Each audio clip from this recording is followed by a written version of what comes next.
Leicester Till I Die podcasts on the Apple iTunes, Spotify, Google, Anchor, and all podcast platforms. You are watching Leicester Till I Die TV with Chris and Chumps. YouTube, Facebook, Twitter, Instagram, and Pinterest. All you need for everything Leicester City FC. It's Leicester Till I Die TV. Strap yourself in, because we're set up, switched on, and ready to go.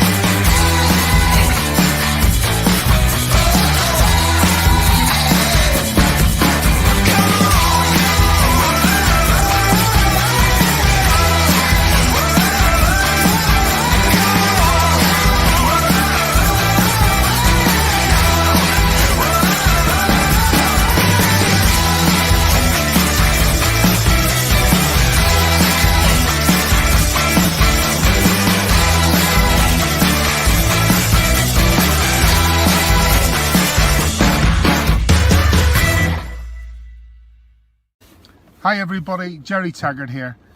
Now be sure to watch Chris and Leicester Till I Die TV by subscribing on YouTube and following them on social media for all the latest Leicester City news and information. Come on you foxes!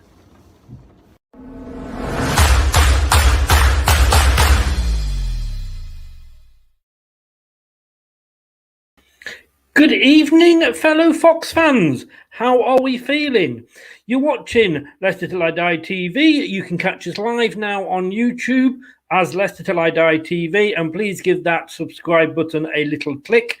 Facebook, Leicester Till I Die the group, Twitter and Periscope at Leicester TID. Let us know your thoughts on the game. Do we deserve it? I think we did. What a difference 90 minutes can make to certain players.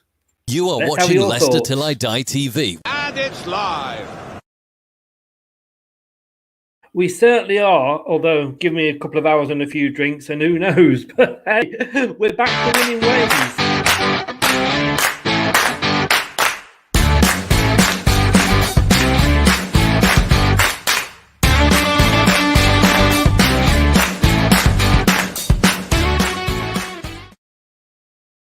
Don't know if that was working for you at your end.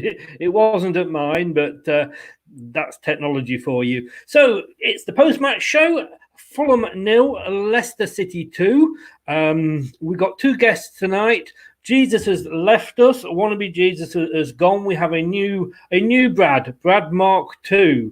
As the saying goes, he's the best a man can get. I'll tell you, and we've also got a special guest this evening, and it's nice to welcome back Julian Watts, ex-Fox is going to be joining us. Let's first of all say hello to Gillette Man and say good evening, Brad. Good evening, Brad, Chris. How are you? Yeah, it's definitely all right, mate. I'm all right. It is you. I'm sorry, now you've shaved it off, you're going to have to get one of those false ones and put it on. Yeah, just to... yeah, just to stop the state of shock that people might be in. Yeah. Matthew, we're going to say good evening to Matthew Bond. Could only listen on radio. He's in France. He's always somewhere, is Matthew. He's in French France. Thanks for joining us, Matthew. You missed a good game, to be fair.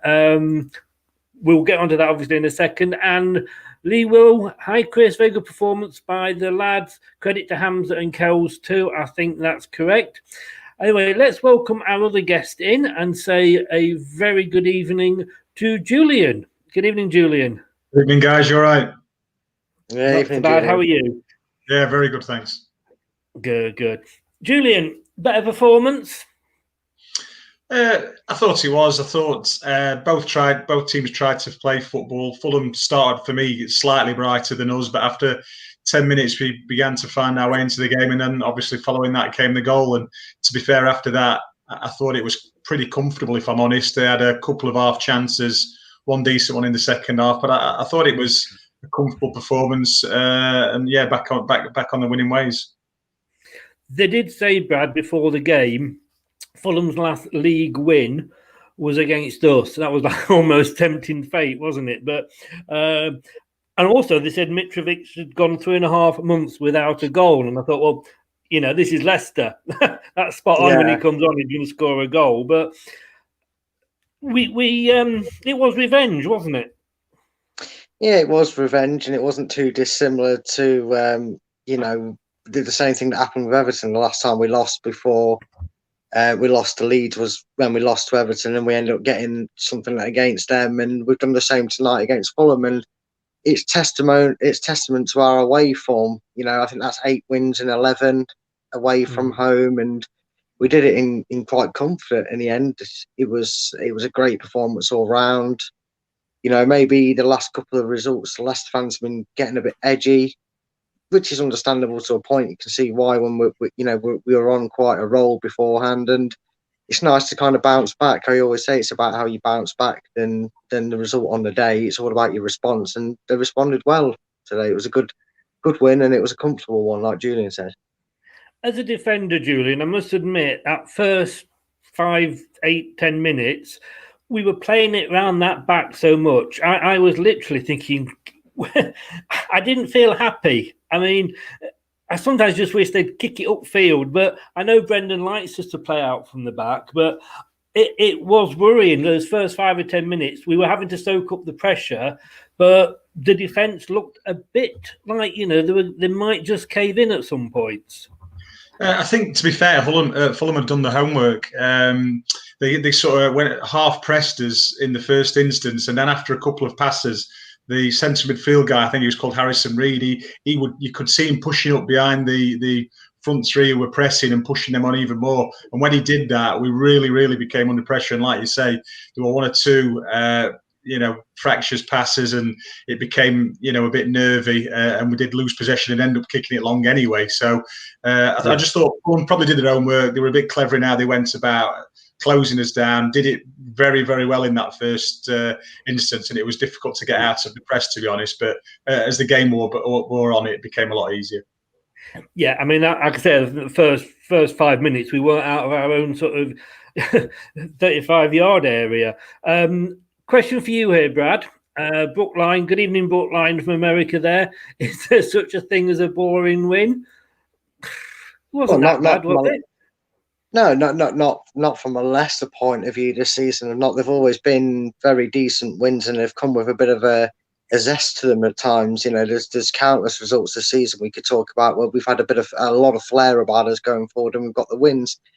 I mean, I suppose you could ask them fans that support clubs that play the long ball hoof technique and once every 6 games maybe sneak a 1-0 win. Might say it was a bit boring, the game itself, but it's never boring to win, is it? You don't get bored of winning. If you do, there's something strange with you. If you get bored of seeing your team win in any fashion. So yeah, we always do things with a little bit of zest and flair, probably more than other teams do. But I don't really care at the end of the day as long as we've got the 3 points. This is it. Stats and the way you play, you just take the 3 points, don't you? Julian, I mean, were you surprised by the starting lineup at all? Not surprised. More pleased, I think, was the way I would have looked at it. It was nice, to see Iheanacho get a start, and obviously gets the goal as well. So that was a good thing. I think we've missed in the last few games a focal point up front, and I feel sorry for Perez. He's been that man who's been put up there, but when you're not used to playing in that role, you often drift into the position that you're normally sort of suited to, and that for me, I think we've been missing that, as like Vardy's a focal point, always getting in behind. Yeah. Iheanacho's a more physical presence, can still get in behind, but you can play it up to his feet, and he'll hold it up well for you and bring others into play well. So I do think that's been missing, and it was pleasing, to see there was a bit of a change in tack on that, and that he got his opportunity, and I thought he took it fairly well as well, not just the goal, but the performance. Yeah, I would agree. And I've got to hold my hands up here, Brad. I know probably the wrong person to talk to about Perez, but I've been screaming and saying, like, play him up front, play as a striker, play him up front. And we've done that for a couple of games and it hasn't worked out for him. Put him back onto the wing today. What did you think of Perez today? Again, it's just one of them, not very much to note about his performance. He did certain things right, but then he just sort of disappeared out of the game, and you could tell You can tell just by the way he came off the pitch, he was disconsolate. He didn't look happy. He probably felt himself he'd let himself down on the pitch and was a bit frustrated he couldn't get more into the game. And you have to give a bit of credit to Fulham for that, to be honest with you. I mean, yet again, and I know we'll probably talk about it at some point, Harvey Barnes was very quiet after Fulham pressed him. And you know, it's one of them. He just didn't have the most inspiring game, and that's why he came off. And you know, it probably doesn't help in the nicest way possible. I'm sure he's dead happy for him as an individual and for the club. But to see someone who's just on the cusp of things as well, and you kind of fight him with to maybe be that replacement for Vardy or show you can step up and do the job for Vardy, goes and gets a goal. It's even harder to see that he probably did things today that he probably overtried a little bit, and that's where he lost the ball and got dispossessed a few times because he was trying too hard to show that he's still capable of doing the right things. And it was just a typical Perez performance that we discussed all season, I'm afraid. Julian, Chowdhury, surprise starter for me, especially as literally 2 days ago there was, talk of him not even being with us for the rest of the season. But he had a good game, didn't he? I thought he did, and I know we mentioned it in the transfer show the other night, and I think I remember saying then that he needed to obviously find a way to get back in the team and put the performances to put himself back in the the manager's viewpoint, I suppose. And I thought he did tonight, and I was a bit frustrated with the substitutions tonight. I thought one, I agree with what Brad was saying about Perez, but I would have left him on just for a confidence sake of point, because I think he comes off looking disconsolate, being brought off. I would have left him on for 90 minutes. Albrighton spit as a fiddle and didn't need the game time, or could have come on somewhere else. And the same, with Chowdhury, I think why not leave him on? There's no reason to make that substitution. Mendy's had the game time recently, or some, and Chowdhury hasn't. I would have left him on definitely for the 90. So a bit frustrated in that. But yeah, I thought the performance was really good. Didn't look out of place at all. And obviously now he's got to be a consideration or thereabouts in the manager's thoughts. I mean, Brad, a Marty for Barnes, I kind of get, because we were sort of we weren't holding on by any stretch of the imagination, but we wanted to sort of close the game down. So I get bringing on that extra defender. Albrighton for Perez, I take on board what Julian says, but I can kind of see that as well. But no, Chowdhury, I mean, we haven't got an NDD, so we have, when you haven't got an NDD as the holding midfielder, you automatically go to Mendy. And I know it's sort of 10 bookings now, but Mendy got a booking today. If he was to miss a game or get injured, and we seem to be getting a lot of injuries in training, Chowdhury is the only one that could really come in and hold that position there. Yeah, and I'm going to agree with Julian to a point. I felt sorry for Hamza and the commentators I was listening to felt sorry for him as well. And you could probably tell it on his face. He's probably hoping that's not the last 60 minutes I get to give an impression to, because you could see he wanted to. And we know what Hamza's like. He wears his heart on his sleeve. He's Leicester through and through. He's always passionate on the things. But I think the problem is what we've seen with Brendan definitely over the course of this season is if the score's like it was tonight and it's 2-0 and the opposition aren't doing much, he'd rather just shut up shop and cement it just to make sure they don't get away back into the game from a silly late goal. Because I think the problem we suffered with Leeds was the likes of Mendy, who have been terrific all season when they've played the majority of it, and they've not had much game time beforehand, and what other players have been on. We suffered with a bit of a burnout with the likes of Albrighton and Mendy, and I think that's why I was surprised to see Mendy come on at all this half. I can understand Barnes, because again, I think maybe he's burnt out just a little bit, having a bit more responsibility on his shoulders. And the last two games, like I said, not just this one but Leeds, he didn't exactly go missing, but Fulham dealt with him with ease. He didn't see much of the ball. Amati was a safe substitution to make, because Brendan, like I said, he likes to go three at the back when we've got a score line to hold on to, or usher it out and not make anything nervous of us. But out of all the subs, I think Chowdhury, he even came off looking gutted that he came off, because he really wanted that night. You could see he wanted to give a full 90 minutes showing himself. He didn't do anything wrong. I thought he actually had a good game. And hopefully with Brighton and the Cup in a couple of weeks' time, he'll be in consideration and get some more game time for the season. It'd be a shame. I was going to say to Julian then, not only Brighton, but Brendan might be thinking of him for Wolves. We've got literally, and Europe coming up as well. It's going to be for the next, I don't know how many weeks, 2 games a week in, week out. We have got 5 or 6 injuries. He did this a lot when we had the injuries at the start of the season. He was giving players 60 minutes or whatever, bringing them off for a rest. Do you think that's at the back of his mind?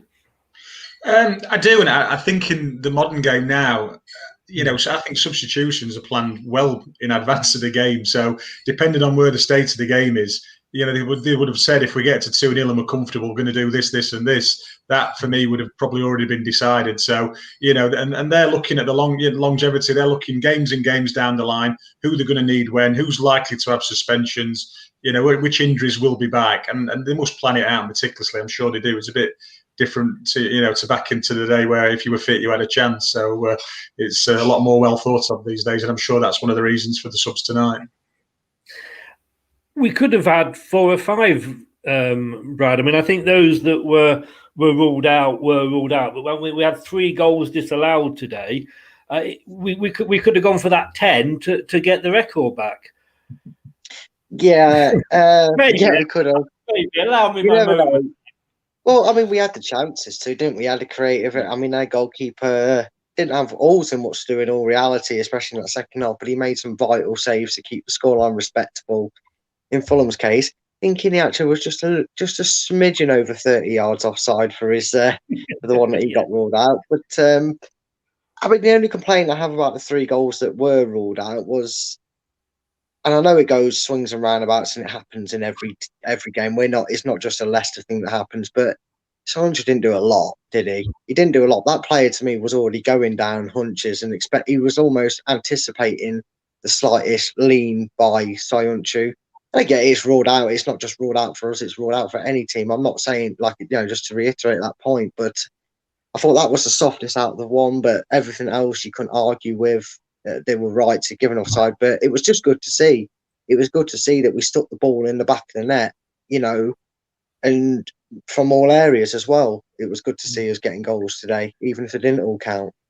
Julian, these defenders, they go down for anything, don't they? It's very worrying. Sort of the strikers started it off, and that was bad enough. And then as a defender, when you see defenders, diving near their own area, and if it's not given, which would be nice to see these days if refs were a bit cuter and could see things a bit more clearly and let play go on, and just to embarrass a few, just to stop it. I think it's a real sort of bad part of the game at the moment, and it quite often spoils it. But for me, I think it's just a little bit embarrassing the way that they perform and play acts, and certainly wouldn't have done it myself. But I suppose, Julian, if he hadn't gone down, the goal might have stood. Well, it would have stood. Let's be honest with you. So I suppose if the slightest touch, you go down in the hope that if it's gone in, the ref will see it and give it. Yeah, that's right.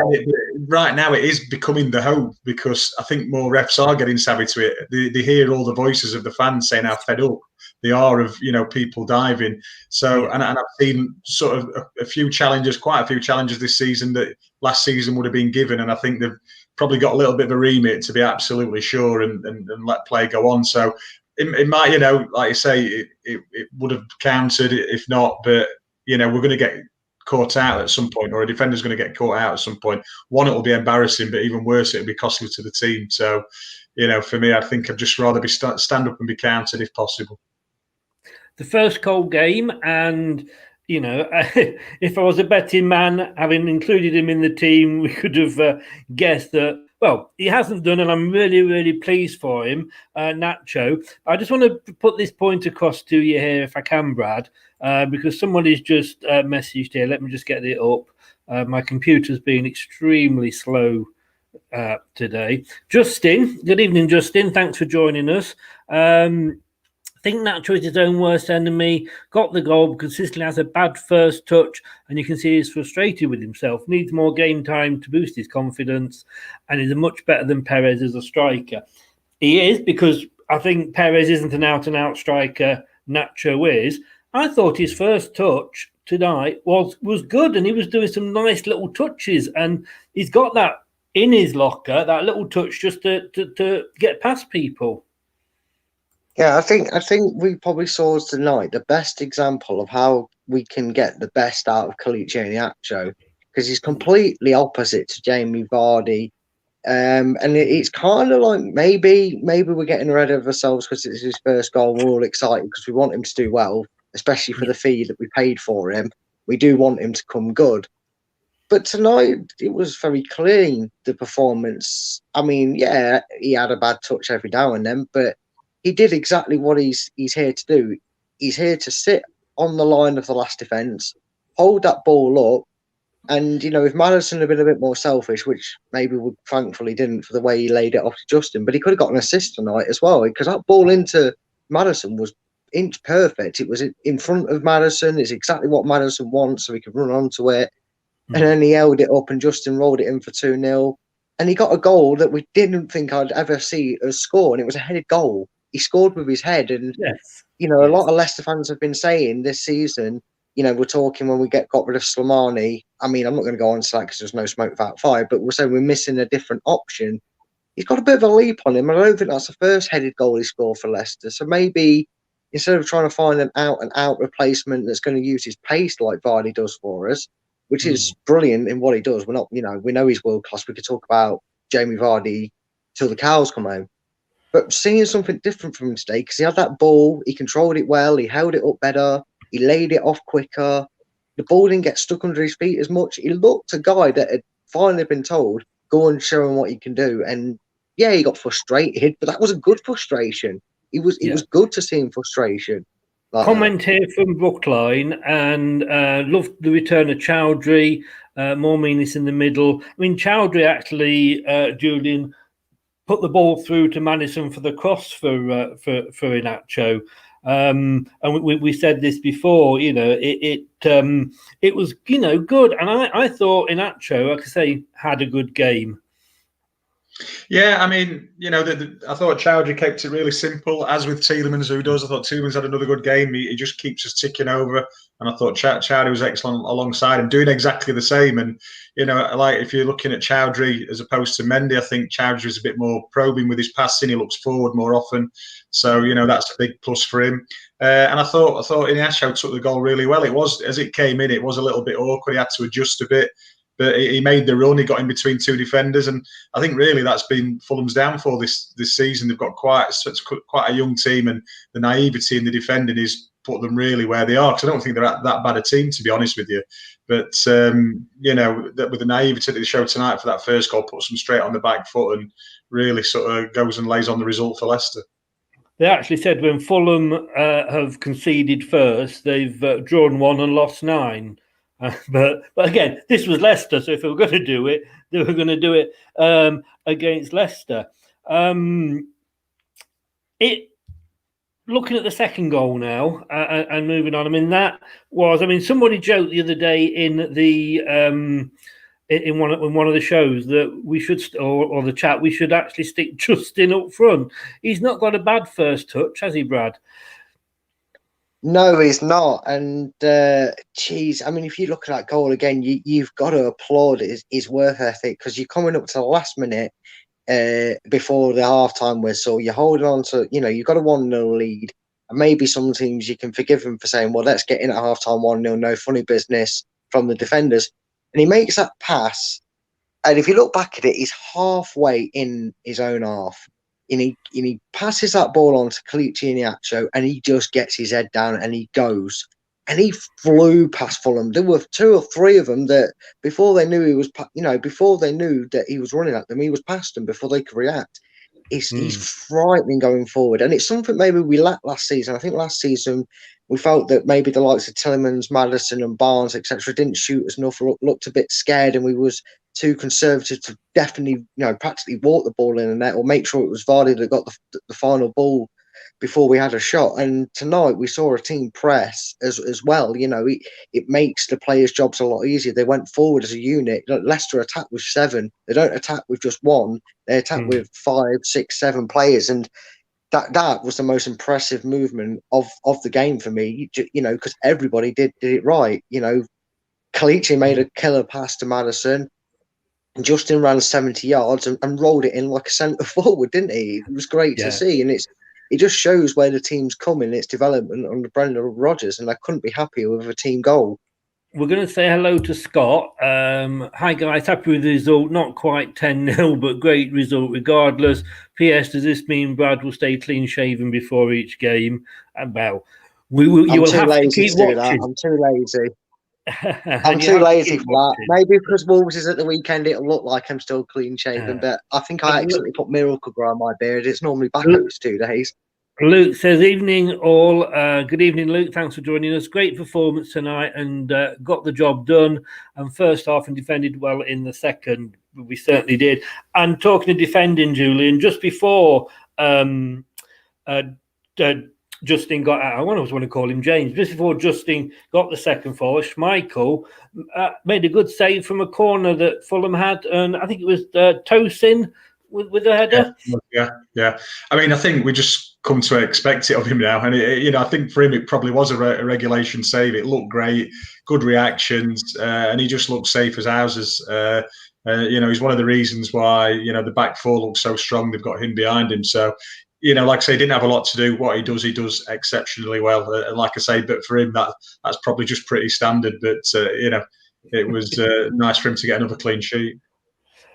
Would you say so, Julian? You're the ex-goalie here amongst us. Julian, sorry, Brad.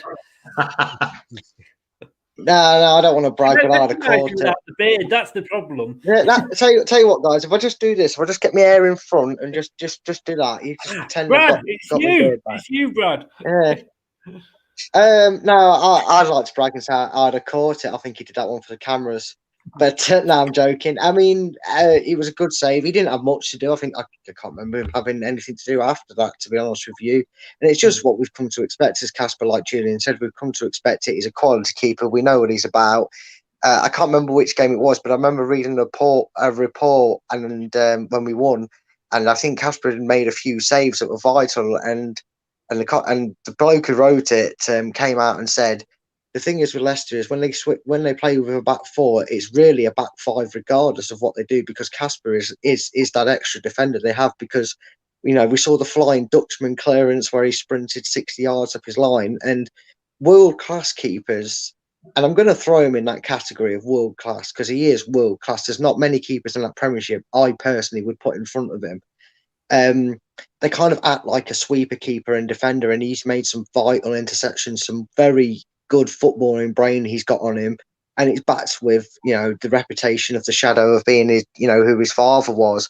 But he's just such a world-class goalkeeper, and we talk about Vardy being the steal of the century and this and that. We could argue it if Casper's name's not in that mix for buy of the decade for Leicester or ever, then it's silly, because he's one of the best signings we've made for the cheapest fee. I can't believe we've still got him here as a keeper, because like I say, maybe apart from Edison and Allison, I wouldn't put many ahead of him. Julian, we've got second half came along, and they obviously came out all guns blazing. They made some substitutions. Mitrovic was one of the substitutions, and he's a player that a lot of Leicester fans have been saying we should be going out to get. He's the plan B we need and what have you. I wasn't impressed with him tonight. It depends how you want to play. He's probably a bit like Samani. He's a big lad. I do rate him as a player, but you've got to play the way that suits him, and I don't probably think we do at the moment. We're not a sort of team who gets it wide and slings it in the box, and that's probably his strength. He holds it up very well, but he needs to get the right service, which probably wasn't getting tonight. But I don't, well, as much as I like him, I don't think he's an answer for us at the moment. No, as I say, looking at him tonight, and I'm not obviously, I only see these players when we play those teams, but he didn't do an awful lot for me. But table's still looking good for us. I mean, we're sat there. Let's just bring the table up. We're sat there in third at the moment, depending on. I think Liverpool are drawing 0-0. Somebody just said at the moment. We're still there, top four. I don't think we're going to win it, because I think Man City are just hitting the form at the right time, Julian. But I think I I don't think, and I might be shooting myself in the foot here, I don't think we're going to do what we did last season. I think we learned from last season. Yeah, I think we look stronger. We've said time and time again, regarding the injuries we've had, and we've come through it, and we're still right up there now. We've still got a lot of injuries to different players, but they'll be coming back soon, and that just makes us stronger and stronger. And I think it was a bit of a blip last week against Leeds, but I think you could study Leeds for a month of Sundays and still not know what you were going to face when you got them on the pitch, and that's part of the problem and part of the sort of sparkle that they have. It was unfortunate that actually, because that would have put it as a stronger spot. But I do believe we're stronger this year than last year, and I feel like if we can keep this form going now, get these players back, which will obviously improve us, that it should be a good finish to the season for us. Brad, first of all, your man of the match. Well, I'm not going to be honest. I'm going to be honest with you. I half expected it with his contributions towards it being Maddison, and I was going to come on screaming, can we give it Kelechi Iheanacho instead, because of just the relief and just of that. But it was Alan's already done that for us, so I'm going to back it, and I'm going to say that's one of the most assured performances, if that's the right word, to see the best of what Kelechi can actually do when confidence is high on it. He seems to have a bit of a role where it's hold it up where it's needed, let play catch up, and if you can get 3 of them, we'll put it into you. And like I said, he scored a very good headed goal tonight. He had that shot, which was, it was blocked, but he got the ball out of his feet before he scored, didn't he? And he had that shot that was blocked. In it, if it's on target, he's probably hitting the back of the net. He had a very good all-round game, and in the areas of struggle when the world was crying out for a hero, was it a bird, was it a plane? No, it was Iheanacho that headed to save the day. Julian, would you agree with Iheanacho? Well, it's not that I disagree, although it's not Iheanacho for me, but just because I'm sitting right on the fence there. No, I thought he did well, got the goal, which is great for him in his current climate where he's been out for a few weeks. I thought Maddison, I don't think anyone really stood out head and shoulders, so you could obviously give it in for the goal. Maddison had 2 assists and some great touches, which we sort of come to expect. Tielemans ticking over again, and Justin for the unbelievable run for the goal, which I don't think anyone else I've ever seen play would have made at that point in the game. For me, just for the certain situation that he's in at the moment and what he needs, I think I'd like to give it to Chowdhury, because he came in, he's sort of been, way past the sidelines, if I'm honest, recently, but came in and just put a performance in that looks like he played every week, and I thought that in itself spoke volumes for his character and his ability. So, for those reasons, I'd give it to him. And he gave Alan gave 8 for the manager and 8 for the team's performance. I think that was pretty much spot on. We didn't play brilliantly. We've played a lot better than that, and not won, in fairness. So we got the 3 points. But I think 8 and 8 was fair. Yeah, it tends to be the rating that you could agree on when it's a win like that. And like Julian said, it wasn't by any stretch of the imagination a brilliant performance, but we beat what was in front of us. You always say you can only beat what's in front of you, and it'd be easy for people to come out tonight and go, yeah, but you only played Fulham. Yeah, but so did Manchester United when they played Sheffield United. They only played Sheffield United and they lost. And we've seen it time and time again. You can't rely on a guaranteed 3 points. It's a myth. There's no such thing. And Fulham have got some draws this season. They've put a recent run together. So we beat what was in front of us. We didn't have to be at that top level to do it. And that's the good thing that we saw tonight. So, yeah. Would you agree with that, Brad? The thing, the one consistent thing about Leicester is our inconsistency. Yeah, I think if you go back down the videos at the time, probably when we first started, I said the one thing you can guarantee from Leicester is they are consistent at being inconsistent. Yeah. Less so this season, but when we've had our oops moments, shall I say, this season, they have shown Leicester fans, don't worry, we've not completely changed. We do have our inconsistent moments. I think that's the fairest way to sum us up. And like I say, we have got 2 games a week for a few weeks now. And we say Europe starts in a few weeks as well, Julian. But, we've got Wolves who won the other night, but they're not having the best of the season this year. Brighton in the Cup, and we know, in fairness, in the Cup, anything can happen. And then, dare I say, the dreaded Liverpool, which we can't seem to be if we put 22 players on the pitch. Tough few weeks for us. It is. I mean, I was surprised by the Wolves result. To come back against Arsenal was a good result from, because the season hasn't been fantastic. And then to go a goal down against such a good team, you think, the writing's on the wall for that result. So it shows that they've got a great character. So that'll, definitely be a tough one for us.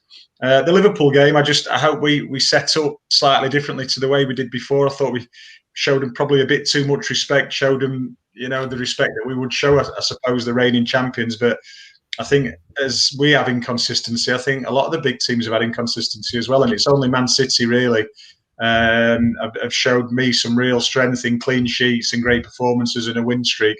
Even Man United, on the back of the streak they're on, they've gone behind in games and had to come back late on with a bit of quality that they have. So it is an inconsistent season, and we're no different from everyone else, obviously. And there's only Man City really sort of ploughing on with that. So I think if we could, maybe set up, not saying go flat out at Liverpool, but we've seen that they're not the formidable force that they were last year, even though not that much has changed apart from the issues they've got at centre back. So optimistic about the games, the cup game as well, but definitely optimistic about the league games. And like I say, with our inconsistency, it might mean that we win both.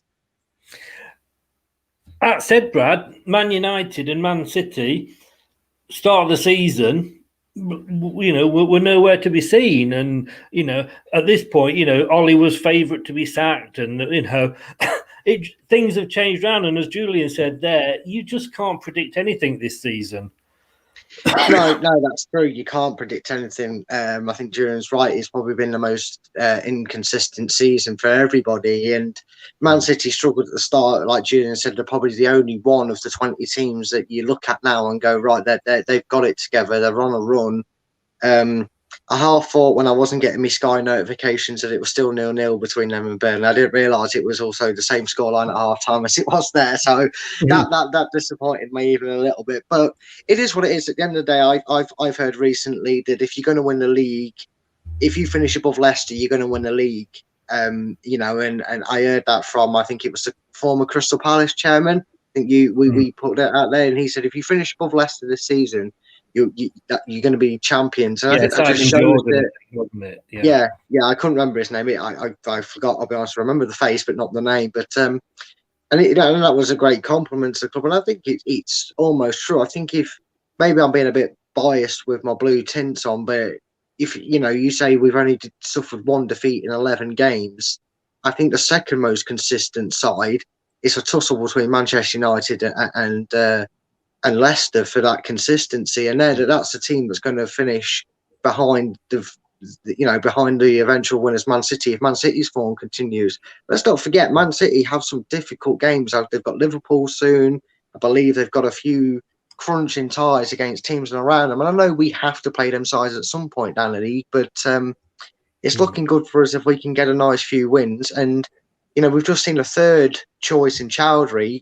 I know that sounds shocking to say, but in the defensive midfield role, we've seen the whole depth of our team now and what it's capable of. And with Wolves, Brighton and Liverpool, it'd be interesting to see the lineups over the next couple of games because they're coming thick and fast. And with Europe as well, it'd just be interesting. At the moment, Everton are Everton are beating Leeds 2-1, and Villa and West Ham in the Battle of the Clarets is 0-0, and it's half time, and Liverpool are still 0-0 with Brighton. So come on, Brighton, we like the Seagulls tonight. Matthew, I am a seagull, as they say. Julian, I just got a tweet off Emilio. He's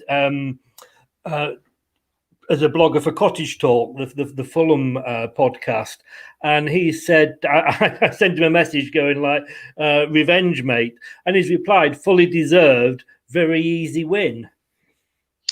I would have to agree. Like I said, Fulham started brighter. When you were talking earlier about some performances, I think Brad hit the nail on the head. And they did the homework and stopped us. So people like Barnes and Perez really were snuffed out of the game, and that's just their cleverness and the way they set up. However, they didn't really offer much going forward. I think Bobby Reid had the chance second half when he got him behind. JJ, but other than that, everything really was coming from outside the box. So I felt it was comfortable. 1-0's never comfortable. 2-0's not often, but it didn't seem like we were under much threat, and it was more a game played in the middle of the park. I don't think there was much action really at either end, and either keepers had much to do. So, I felt it was easy. It can always go the other way, but in the end, it turned out to be the right result and a comfortable performance. We're back to winning ways. That's the main thing. We're back up to third if Brighton do us this favour tonight. Just a small matter of Wolves coming up on Sunday. Gentlemen, thank you very much for tonight. It's nice that we lost one. Bad day at the office. Back to winning ways. Julian, thank you very much. Hopefully, maybe see you Sunday if you're free for the post-match again. And Brad, thank you very much as well, mate. Thank you for both making me look half decent. Thanks, guys. That's all we can do, mate. Brilliant. So, thanks very much for you guys for watching. It's nice. It's nice to have the be talking and the 3 points again. Wolves on Sunday. We will be back tomorrow night at 7 o'clock. We're here every night. It's going to be like this. You're just going to get fed up with me. Let me just move in with you. Just subscribe on that button, and then it will come up, and I'll be here every night. What am I going to do tonight? Oh, we'll invite Chris round. What we're doing.